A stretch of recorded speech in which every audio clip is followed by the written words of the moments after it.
Hi friends, ಎಲ್ಲರಿಗೂ ನಮಸ್ಕಾರ. Gagan cooking ಚಾನಲ್ಗೆ ಸ್ವಾಗತ. ಹೊಸದಾಗಿ ನಮ್ಮ ಚಾನಲ್ ನೋಡ್ತಾ ಇದ್ದರೆ ಸಬ್ಸ್ಕ್ರೈಬ್ ಮಾಡ್ಕೊಳ್ಳಿ, ಹಾಗೆ ಪಕ್ಕದಲ್ಲಿರೋ ಬೆಲ್ ಐಕನ್ ಕ್ಲಿಕ್ ಮಾಡಿ.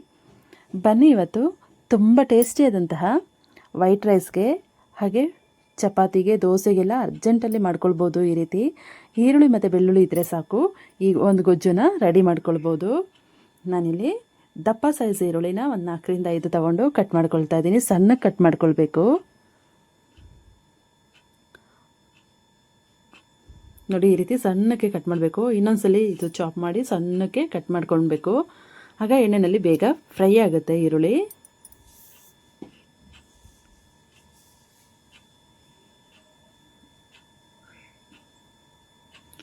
ಮತ್ತು ಏನಂತಂದರೆ, ಈರುಳ್ಳಿ ನೀವು ಸಿಪ್ಪೆ ಎಲ್ಲ ತೆಗೆದ್ಬಿಟ್ಟು ನೀರೊಳಗೆ ಹಾಕಿ ತೊಳೆದ್ಬಿಟ್ಟು ಇನ್ನೊಂದ್ಸಲಿ ನೀರೊಳಗೆ ಹಾಕಿ ಹೆಚ್ಕೊಳ್ಳೋದ್ರಿಂದ ಕಣ್ಣು ಖಾರ ಬರಲ್ಲ, ನೀಟಾಗಿ ಹೆಚ್ಕೊಳ್ಬೋದು. ನಾನು ಹಾಗೆ ಮಾಡ್ತಾಯಿದ್ದೀನಿ.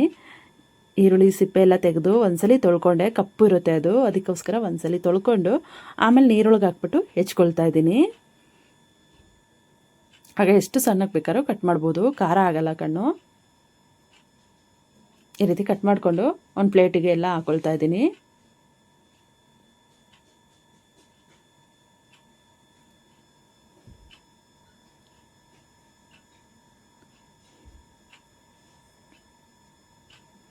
ಇದು ದಿಢೀರಂತ ಮಾಡ್ಬೋದು ಗೊಜ್ಜುನ, ರುಬ್ಬೋದು ಬೇಡ, ಏನು ಬೇಡ. ಹಾಗೆ ಖಾರದ ಪುಡಿ, ಧನಿಯಾ ಪೌಡ್ರ್ ಎಲ್ಲ ಹಾಕ್ಬಿಟ್ಟು ದಿಢೀರಂತ ಈ ರೀತಿ ಒಂದು ಗೊಜ್ಜು ಮಾಡಿಕೊಂಡ್ರೆ ತುಂಬ ಟೇಸ್ಟಿಯಾಗಿರುತ್ತೆ.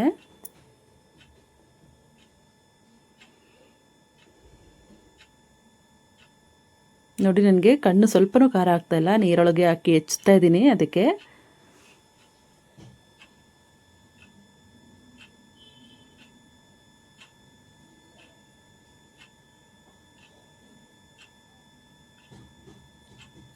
ದಿಢೀರಂತ ದೋಸೆ, ಚಪಾತಿ, ವೈಟ್ ರೈಸ್ಗೆ ಈ ರೀತಿ ಮಾಡ್ಕೊಳ್ಬೋದು. ಹಾಗೆ ನನ್ನ ಗಗನ್ ಕುಕಿಂಗ್ ಚಾನಲ್ ಅಂತೇಳಿ ನಂದು ಲಿಂಕ್ ಓಪನ್ ಮಾಡಿ, ಅಲ್ಲಿ ನಿಮಗೆ ಅರ್ಜೆಂಟಿಗೆ ಏನು ಬೇಕು ಎಲ್ಲ ಮಾಡ್ಬೋದು. ಮತ್ತು ನಾನ್ ವೆಜ್ಜಿಂದ ಹಿಡಿದು ವೆಜ್ವರೆಗೂ ಎಲ್ಲ ರೀತಿ ಐಟಮ್ಸನ್ನು ಹಾಕಿದ್ದೀನಿ. ಒಂದು ಸಲ ನೀವು ಕೂಡ ಚೆಕ್ ಮಾಡಿಬಿಟ್ಟು ಸಬ್ಸ್ಕ್ರೈಬ್ ಆಗಿಲ್ಲ ಅಂದರೆ ಸಬ್ಸ್ಕ್ರೈಬ್ ಮಾಡ್ಕೊಳ್ಳಿ. ಹಾಗೆ ನಿಮ್ಮ ಫ್ರೆಂಡ್ಸ್ ಆ್ಯಂಡ್ ಫ್ಯಾಮಿಲಿಗೆಲ್ಲ ಶೇರ್ ಮಾಡಿ. ನೋಡಿ, ಈ ರೀತಿ ಸಣ್ಣಗೆ ಕಟ್ ಮಾಡ್ಕೊಳ್ತಾ ಇದ್ದೀನಿ.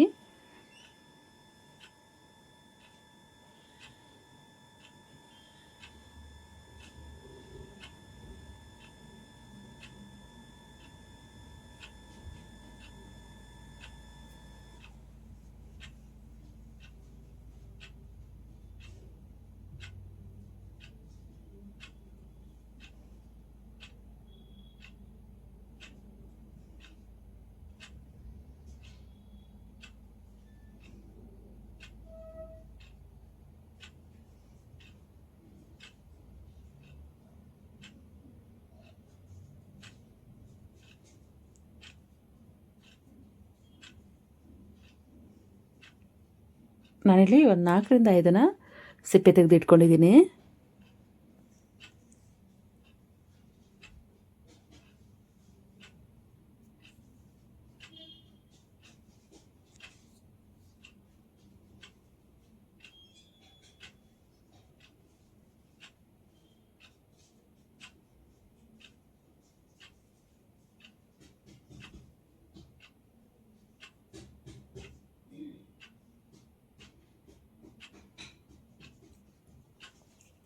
ಪೂರ್ತಿ ಸಣ್ಣಕ್ಕೆ ಕಟ್ ಮಾಡಿಕೊಂಡು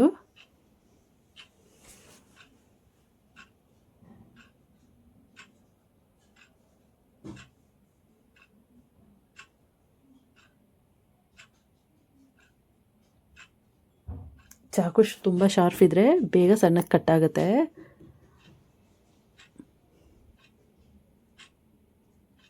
ನೋಡಿ, ಈ ರೀತಿ ಇನ್ನೊಂದು 2 ಈರುಳ್ಳಿ ಇದೆ, ಅದನ್ನು ಈ ರೀತಿ ಸಣ್ಣಕ್ಕೆ ಕಟ್ ಮಾಡ್ಕೊಳ್ಳೋಣ.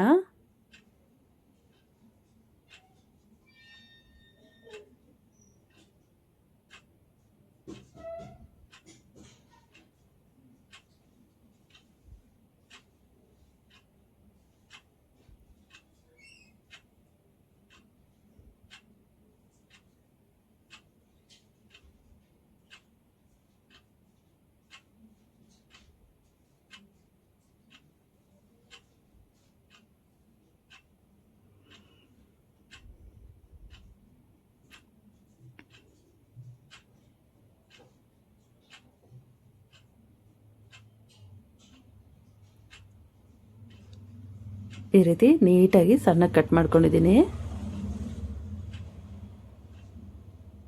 ಈಗ ಈರುಳ್ಳಿ ಎಲ್ಲ ಹೆಚ್ಚಿದಾಗಿದೆ.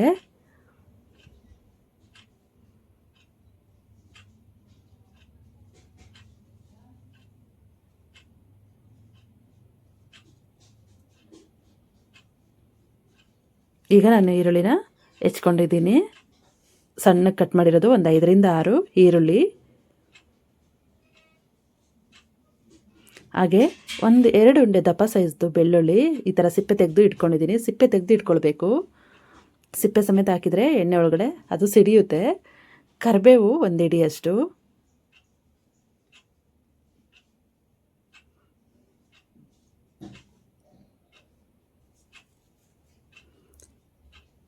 ಹಾಗೆ ನಾನಿಲ್ಲಿ ಹುಣಸೆಹಣ್ಣು ಒಂದು ಚಿಕ್ಕದು ನೆಲ್ಲಿಕಾಯಿ ಗಾತ್ರದಷ್ಟು ನಿಂಬೆಹಣ್ಣು ಇಟ್ಕೊಂಡಿದ್ದೀನಿ. ನಿಮ್ಗೆ ಎಷ್ಟು ಹುಳಿ ಬೇಕು ಅಷ್ಟು ಮಾತ್ರ ಹಾಕೋಬೇಕು. ತುಂಬ ಹುಳಿ ಆದರೆ ಚೆನ್ನಾಗಿರಲ್ಲ.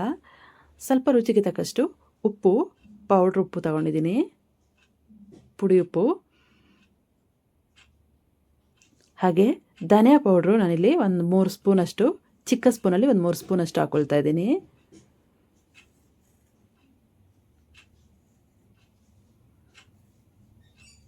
ಹಾಗೆ ಅಚ್ಕಾರದ ಪುಡಿ ಸ್ವಲ್ಪ ಹಾಕ್ಕೊಳ್ತಾ ಇದ್ದೀನಿ, ಖಾರ ಎಷ್ಟು ಬೇಕಷ್ಟು.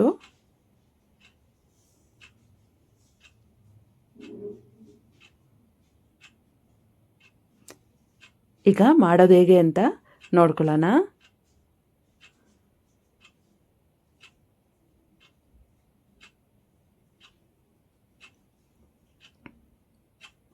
ನಾನಿಲ್ಲಿ ಬಾಣಲಿನ ತೊಳೆದ್ಬಿಟ್ಟು ಇಟ್ಕೊಳ್ತಾ ಇದ್ದೀನಿ. ಬಾಣಲಿ ಸ್ಟವ್ ಹಚ್ಬಿಟ್ಟು ಬಾಣಲಿನ ಕಾಯಕ್ಕೆ ಇಟ್ಕೊಳ್ತಾ ಇದ್ದೀನಿ.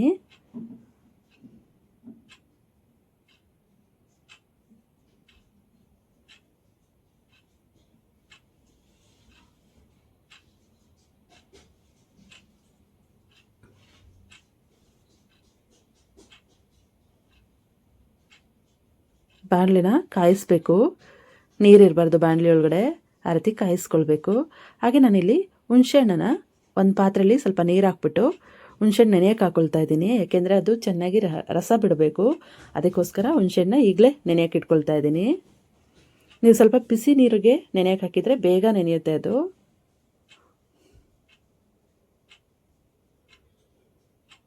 ಈಗ ಹುಣಸೆಹಣ್ಣು ನೆನೆಯಕ್ಕೆ ಇಟ್ಕೊಂಡಿದ್ದೀನಿ ಒಂದು ಪಕ್ಕದಲ್ಲಿ. ಈಗ ನಾನು ಸ್ಟವ್ ಹಚ್ಕೊಳ್ತಾ ಇದ್ದೀನಿ.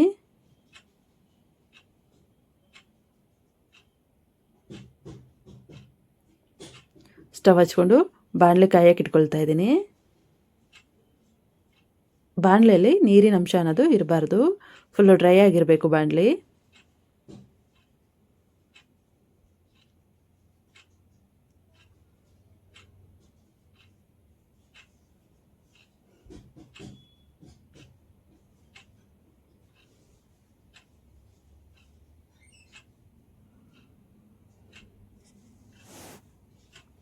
ಈಗ ಬಾಣಲಿ ಡ್ರೈ ಆಗಿದೆ. ನಾನಿಲ್ಲಿ 3 ಟೇಬಲ್ ಸ್ಪೂನ್ ಆಗಷ್ಟು ಎಣ್ಣೆ ಹಾಕ್ಕೊಳ್ತಾ ಇದ್ದೀನಿ.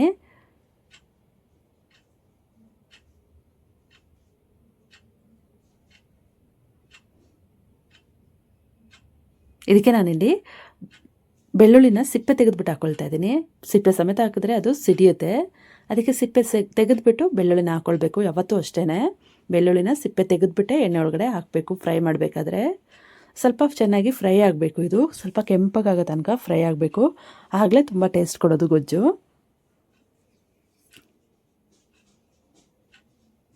ನೋಡಿ ಕೆಂಪಗಾಗ್ತಾ ಇದೆ.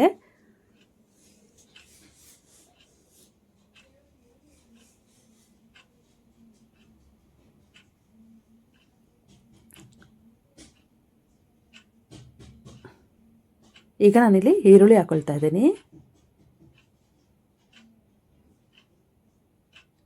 ಈಗ ಬೆಳ್ಳುಳ್ಳಿ ಚೆನ್ನಾಗಿ ಕೆಂಪಗೆ ಫ್ರೈ ಆಗಿದ್ಮೇಲಿಂದ ಈರುಳ್ಳಿ ಹಾಕಬೇಕು. ಬೆಳ್ಳುಳ್ಳಿನ ಸಿಪ್ಪೆ ತೆಗೆದುಬಿಟ್ಟು ಹಾಕ್ಕೊಂಡಿದ್ದೀನಿ. ಸಿಪ್ಪೆ ತೆಗೆದು ಅದನ್ನು ಎಣ್ಣೆಲಿ ಸ್ವಲ್ಪ ಫ್ರೈ ಮಾಡಿಕೊಂಡು ಆಮೇಲೆ ಈರುಳ್ಳಿ ಹಾಕ್ಕೊಂಡು ಸಣ್ಣಗೆ ಕಟ್ ಮಾಡಿರೋಂಥ ಈರುಳ್ಳಿನ ಹಾಕ್ಕೊಳ್ತಾ ಇದ್ದೀನಿ. ಒಂದು 4ರಿಂದ 5 ಈರುಳ್ಳಿ ಸಣ್ಣಗೆ ಕಟ್ ಮಾಡಿದ್ದೀನಿ, ಅದನ್ನು ಫ್ರೈಗೆ ಹಾಕ್ಕೊಳ್ತಾ ಇದ್ದೀನಿ. ಅದು ಎಣ್ಣೆಲಿ ಫ್ರೈ ಆಗಬೇಕು. ಈರುಳ್ಳಿ ಫ್ರೈ ಆಗ್ತಾ ಇದ್ದಂಗೆ ಅದ್ರ ಜೊತೆಗೇ ಫ್ರೈ ಆಗಲಿ, ಅದ್ರ ಜೊತೆಗೇ ನಾನಿಲ್ಲಿ ಕರಿಬೇವು ಹಾಕ್ಕೊಳ್ತಾ ಇದ್ದೀನಿ.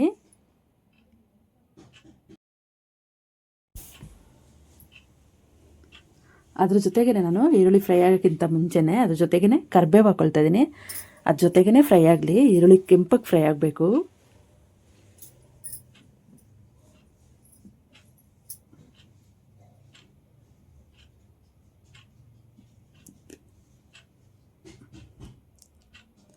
ಹಾಗೆ ಫ್ರೈ ಆಗಲಿ, ಕರಿಬೇವು ಮತ್ತು ಈರುಳ್ಳಿನೂ ಒಟ್ಟಿಗೆ ಫ್ರೈ ಆಗಲಿ.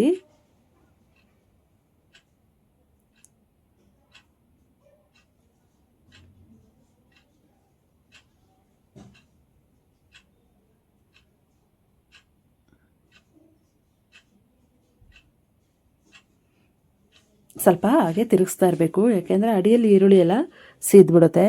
ಅದಕ್ಕೆ ಅವಾಗವಾಗ ಹಾಗೆ ಕೈ ಆಡಿಸ್ತಾ ಇರಬೇಕು. ಈರುಳ್ಳಿ ಸ್ವಲ್ಪ ಕೆಂಪಗಾಗೋವರೆಗೂ ಕೈ ಆಡಿಸ್ತಾ ಇರಬೇಕು.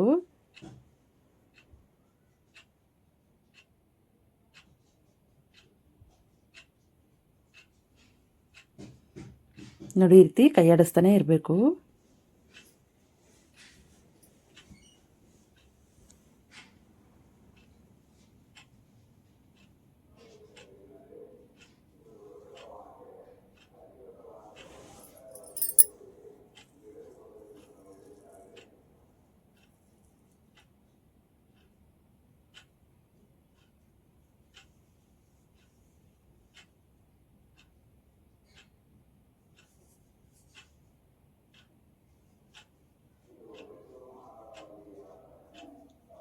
ಹೀಗೆ ಲೋ ಫ್ಲೇಮ್ನಲ್ಲಿಟ್ಟು ಚೆನ್ನಾಗಿ ಫ್ರೈ ಮಾಡ್ಕೊಳ್ತಾ ಇರಬೇಕು. ಅಡಿ ಸಿಗುತ್ತೆ ಅಂದರೆ ಲೋ ಫ್ಲೇಮ್ನಲ್ಲಿ ಇಟ್ಕೋಬೇಕು, ಇಲ್ಲಾಂದರೆ ಏನಿಲ್ಲ ಹೈ ಫ್ಲೇಮ್ನಲ್ಲೇ ಫ್ರೈ ಮಾಡ್ಕೊಳ್ಬೋದು.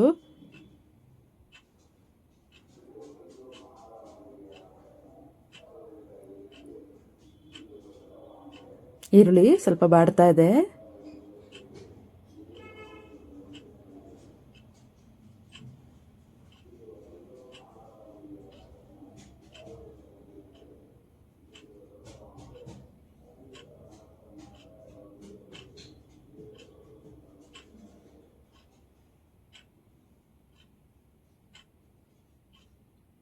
ನೋಡಿ, ಈಗ ಈರುಳ್ಳಿ ಸ್ವಲ್ಪ ಚೆನ್ನಾಗಿ ಬಾಡ್ತಾ ಇದೆ.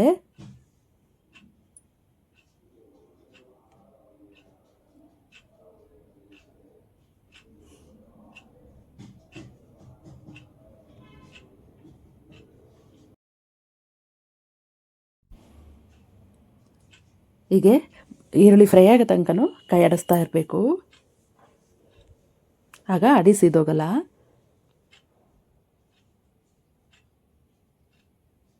ಸ್ವಲ್ಪ ಎಣ್ಣೆ ಜಾಸ್ತಿ ಹಾಕೋದ್ರಿಂದ ಅಡಿ ಸೀದೋಗಲ್ಲ, ಆದರೂ ಕೈ ಆಡಿಸ್ತಾ ಇರಬೇಕು.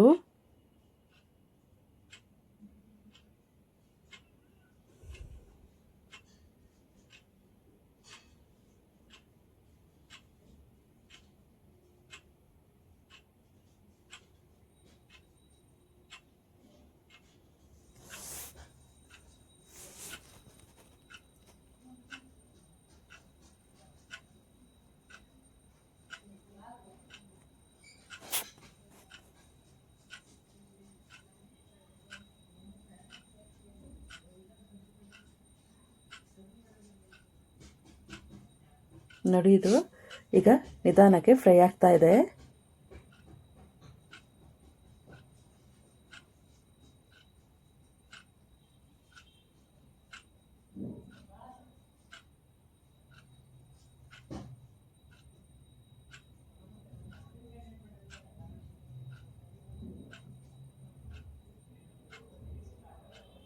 ಈಗ ನಾನು ಹುಣಸೆಹಣ್ಣಿಗೆ ಇದು ಪಾತ್ರೆಯಲ್ಲಿ ನೀರು ಹಾಕ್ಬಿಟ್ಟು ಹುಣಸೆಹಣ್ಣು ಹಾಕಿದ್ದೆ. ಅದು ಸ್ವಲ್ಪ ಚೆನ್ನಾಗಿ ನೆನಿಬೇಕು. ಹಂಗಾಗಿಲ್ಲ ಅಂದರೆ ಇದೇ ಹುಣಸೆಹಣ್ಣಿಗೆ ಬಿಸಿ ನೀರು ಹಾಕೋದ್ರಿಂದ ಬೇಗ ರಸ ಬಿಡುತ್ತೆ ಹುಣಸೆಹಣ್ಣಿಂದು. ನಾನೀಗ ಇನ್ನೊಂದು ಸ್ಟವ್ ಇದೆಯಲ್ಲ, ಅಲ್ಲಿ ಸ್ಟವ್ ಹಚ್ಬಿಟ್ಟು ಇದನ್ನು ಕಾಯಕ್ಕೆ ಇಟ್ಕೊಳ್ತೀನಿ, ಯಾಕೆಂದರೆ ಸ್ವಲ್ಪ ರಸ ಬಿಡಬೇಕು, ಅದಕ್ಕೋಸ್ಕರ.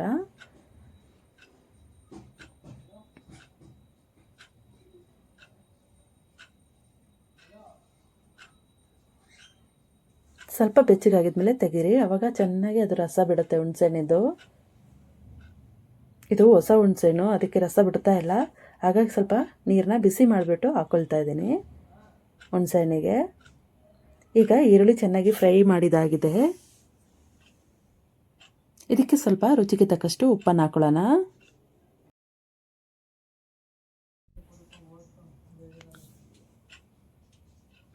ಈಗ ರುಚಿಗೆ ತಕ್ಕಷ್ಟು ಉಪ್ಪನ್ನು ಹಾಕ್ಕೊಂಡಿದ್ದೀನಿ.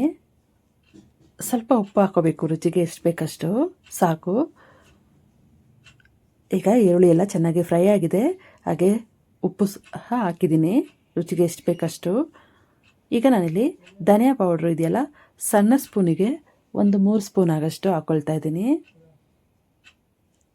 ಸಣ್ಣ ಸ್ಪೂನ್, ಅದು ತುಂಬ ದೊಡ್ಡದಲ್ಲ, ದೊಡ್ಡ ಸ್ಪೂನಿಗೆ 1 ಸ್ಪೂನ್ ಸಾಕು. ಈ ಸಣ್ಣದಾಗಿದ್ದಕ್ಕೆ ನಾನು 3 ಸ್ಪೂನ್ ಹಾಕ್ಕೊಳ್ತಾ ಇದ್ದೀನಿ.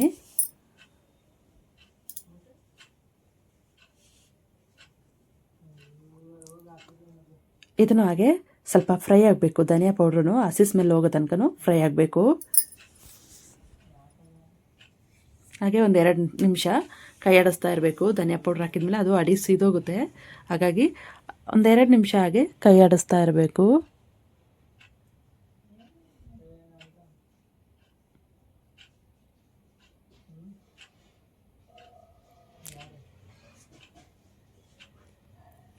ಅಚ್ಕಾರದ ಪುಡಿ ನಾನಿಲ್ಲಿ 1 ಸ್ಪೂನ್ ಹಾಕ್ಕೊಳ್ತಾ ಇದ್ದೀನಿ.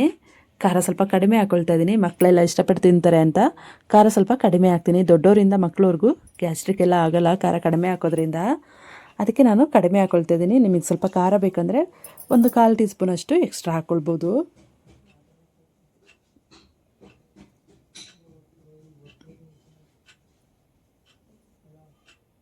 ನಾನಿಲ್ಲಿ 1 ಸ್ಪೂನು ಅಚ್ಕಾರದ ಪುಡಿ, ಹಾಗೆ 3 ಸ್ಪೂನ್ ಆಗೋಷ್ಟು ನಾನಿಲ್ಲಿ ಚಿಕ್ಕ ಸ್ಪೂನಿಗೆ 3 ಸ್ಪೂನ್ ಆಗೋಷ್ಟು ಧನಿಯಾ ಪೌಡ್ರ್ ಹಾಕ್ಕೊಂಡಿದ್ದೀನಿ.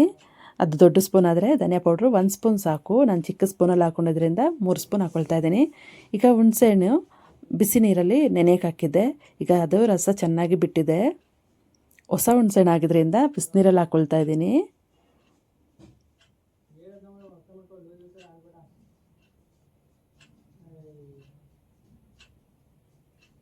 ಇದಕ್ಕೆ ಸ್ವಲ್ಪ ನೀರು ಹಾಕ್ಬಿಟ್ಟು, ಹುಣಸೆಹಣ್ಣೆಲ್ಲ ಮೆತ್ತಗಾಗಿರುತ್ತೆ, ಇದಕ್ಕೆ ಸ್ವಲ್ಪ ನೀರು ಹಾಕ್ಬಿಟ್ಟು ಈಗ ಚೆನ್ನಾಗಿ ರಸ ತೆಗಿಬೇಕು.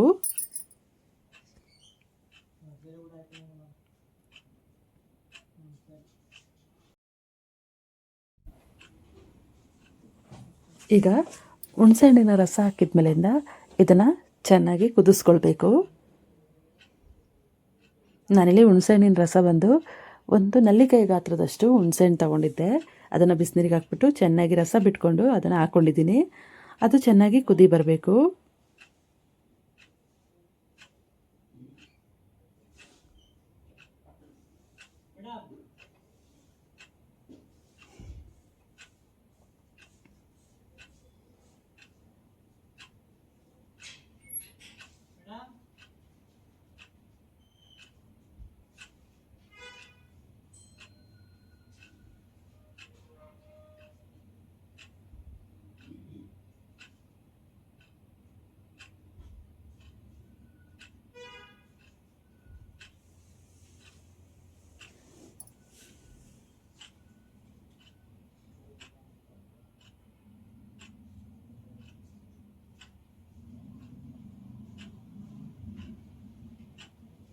ನೋಡಿ ಚೆನ್ನಾಗಿ ಹುಣಸೆಹಣ್ಣಿನ ರಸ ಬಿಟ್ಟಿದೆ, ಇನ್ನೂ ಸ್ವಲ್ಪ ಬೇಕು, ಅದಕ್ಕೆ ಹಾಕ್ಕೊಳ್ತಾ ಇದ್ದೀನಿ.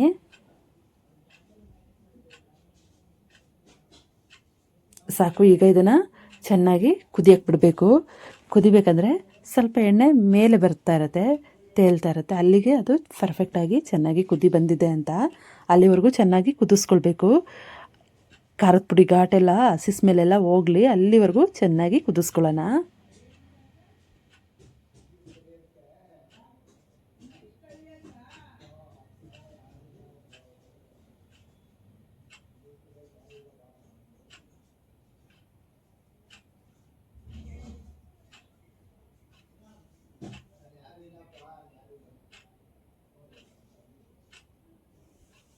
ಈಗ ಹುಣಸೆಹಣ್ಣಿನ ರಸ ಎಲ್ಲ ಹಾಕಿದಾಗಿದೆ.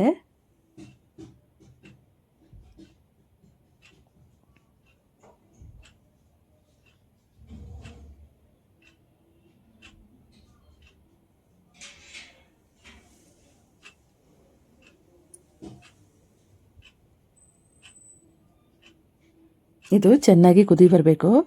ಒಂದ್ಸಲ ಉಪ್ಪಿದೆ ಇಲ್ವಾ ಅಂತ ಒಂದ್ಸಲ ಚೆಕ್ ಮಾಡ್ಕೊಳ್ಬೇಕು. ಉಪ್ಪು ಕಡಿಮೆ ಇದ್ದರೆ ಉಪ್ಪು ಹಾಕ್ಕೊಳ್ಬೋದು. ಅದಕ್ಕೆ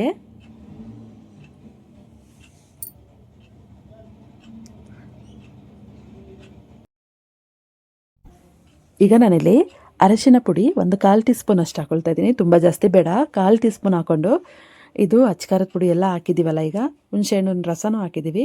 ಈಗ ಒಂದು ಲೋ ಫ್ಲೇಮ್ನಲ್ಲಿ ಒಂದು 2ರಿಂದ 3 ನಿಮಿಷ ಚೆನ್ನಾಗಿ ಕುದಿ ಬರಬೇಕು. ಅಂದರೆ ಎಣ್ಣೆ ಮೇಲೆ ತೇಲ್ಬೇಕು. ನಾವು ಹಾಕಿರೋ ಎಣ್ಣೆ ಮೇಲೆ ತೇಲ್ತಾ ಇದ್ದರೆ ಪರ್ಫೆಕ್ಟಾಗಿ ಚೆನ್ನಾಗಿ ಕುದಿ ಬಂದಿದೆ ಅಂತ.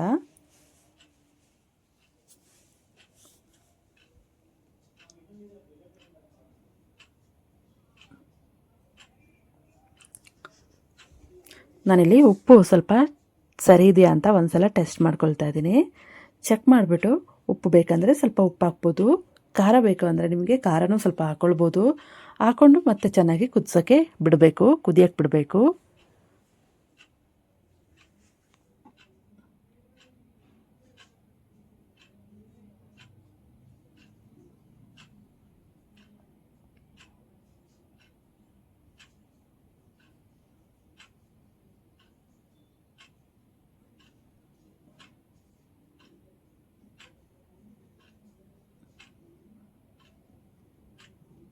ನೋಡಿ, ಇದು ಚೆನ್ನಾಗಿ ಕುದಿ ಬಂದರೆ ತುಂಬ ಟೇಸ್ಟಿಯಾಗಿರುವ ಬೆಳ್ಳುಳ್ಳಿ ಮತ್ತು ಈರುಳ್ಳಿ ಹಾಕ್ಬಿಟ್ಟು ಗೊಜ್ಜು ರೆಡಿ ಆಗುತ್ತೆ.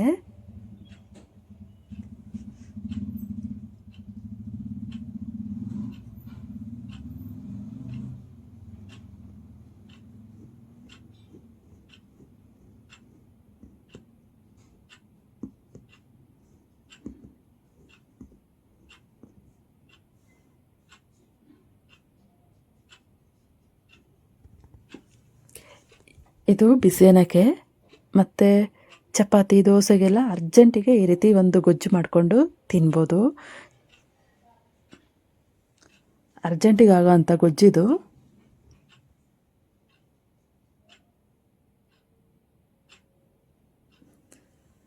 ನಾನಿಲ್ಲಿ ಸ್ವಲ್ಪ ಎತ್ತಿಟ್ಬಿಟ್ಟು ಮತ್ತೆ ಖಾರ ಹಾಕ್ಕೊಳ್ತಾ ಇದ್ದೀನಿ. ನಮಗೆಲ್ಲ ಖಾರ ಬೇಕು, ಮಕ್ಕಳಿಗೆ ಖಾರ ಬೇಡ ಅಂದ್ಬಿಟ್ಟು ಸ್ವಲ್ಪ ಎತ್ತಿಟ್ಕೊಳ್ತಾ ಇದ್ದೀನಿ. ಸ್ವಲ್ಪ ಖಾರ ಹಾಕಿದರೂ ತಿನ್ನಲ್ಲ ನಮ್ಮ ಮಗು, ಅದಕ್ಕೋಸ್ಕರ ಸ್ವಲ್ಪ ಎತ್ತಿಟ್ಟೆ. ಈಗ ಒಂದು ಸ್ವಲ್ಪ ನಾನು ಖಾರದ ಪುಡಿ ಹಾಕ್ಕೊಳ್ತಾ ಇದ್ದೀನಿ.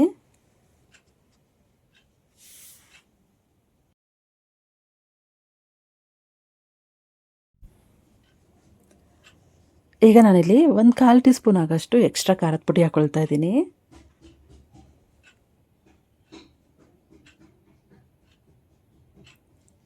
ಖಾರ ಕಡಿಮೆ ಇದ್ದರೆ ಇನ್ನೂ ಒಳ್ಳೆಯದೇ, ದೊಡ್ಡವ್ರಿಗೆ ಮಕ್ಕಳಿಗೆಲ್ಲ ಅಷ್ಟೇ ಸರಿ ಇರುತ್ತೆ. ನಾನು ಸ್ವಲ್ಪ ಎಕ್ಸ್ಟ್ರಾ ಹಾಕ್ಕೊಳ್ತಾ ಇದ್ದೀನಿ. ನಮ್ಮ ಮನೇಲಿ ಸ್ವಲ್ಪ ಎಲ್ಲ ಖಾರ ಸ್ವಲ್ಪ ತಿಂತಾರೆ, ಅದಕ್ಕೋಸ್ಕರ ಹಾಕ್ಕೊಳ್ತಾ ಇದ್ದೀನಿ. ನಮ್ಮ ಮಗು ಮಾತ್ರ ತಿನ್ನಲ್ಲ, ಸ್ವಲ್ಪ ಖಾರ ಕಡಿಮೆ ತಿನ್ನೋದು, ಹಾಗಾಗಿ ಎತ್ತಿಟ್ಕೊಬಿಟ್ಟೆ.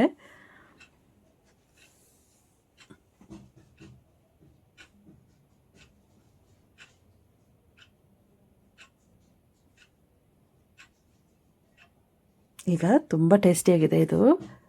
ಸ್ವಲ್ಪ ಉಪ್ಪು ಕಡಿಮೆ ಇದೆ ಅನಿಸ್ತು, ಅದಕ್ಕೆ ಸ್ವಲ್ಪ ಉಪ್ಪು ಹಾಕ್ಕೊಳ್ತಾ ಇದ್ದೀನಿ. ಈಗ ಇದನ್ನು ಚೆನ್ನಾಗಿ ಕುದಿಸ್ಬಿಟ್ರೆ ಈರುಳ್ಳಿ ಮತ್ತು ಬೆಳ್ಳುಳ್ಳಿ ಹಾಕ್ಬಿಟ್ಟು ಗೊಜ್ಜು ರೆಡಿ ಆಗುತ್ತೆ. ಬೆಳ್ಳುಳ್ಳಿ ಗೊಜ್ಜು ಅಂತಲೇ ಹೇಳ್ಬೋದು. ಬೆಳ್ಳುಳ್ಳಿ ಸ್ವಲ್ಪ ಜಾಸ್ತಿ ಹಾಕ್ಕೊಂಡು ಗೊಜ್ಜು ಮಾಡೋದ್ರಿಂದ ಸ್ವಲ್ಪ ಶೀತ ಆಗಲ್ಲ, ಬಾಡಿಗೆ ಕೋಲ್ಡ್ ಅನ್ನೋದು ಆಗಲ್ಲ. ಬೆಳ್ಳುಳ್ಳಿ ಸ್ವಲ್ಪ ಜಾಸ್ತಿ ಹಾಕಿ ಈ ಟೈಮಲ್ಲಿ, ಚಳಿ ಟೈಮಲ್ಲಿ ಈ ರೀತಿ ಮಾಡ್ಕೊಂಡು ತಿನ್ನೋದ್ರಿಂದ ಕೋಲ್ಡ್ ಬೇಗ ಆಗಲ್ಲ.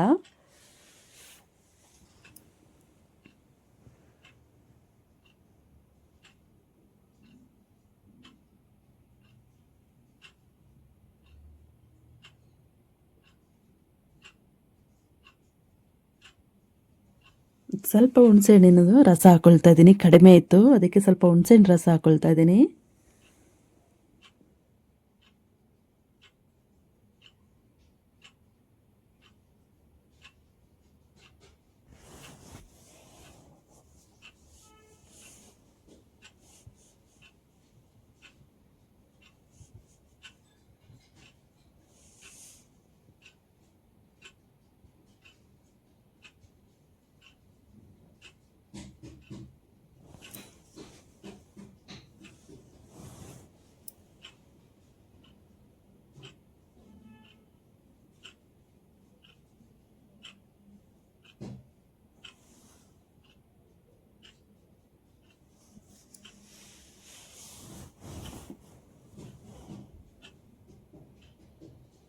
ನೋಡಿ, ಚೆನ್ನಾಗಿ ಕುದಿ ಬರ್ತಾ ಇದೆ ಈಗ.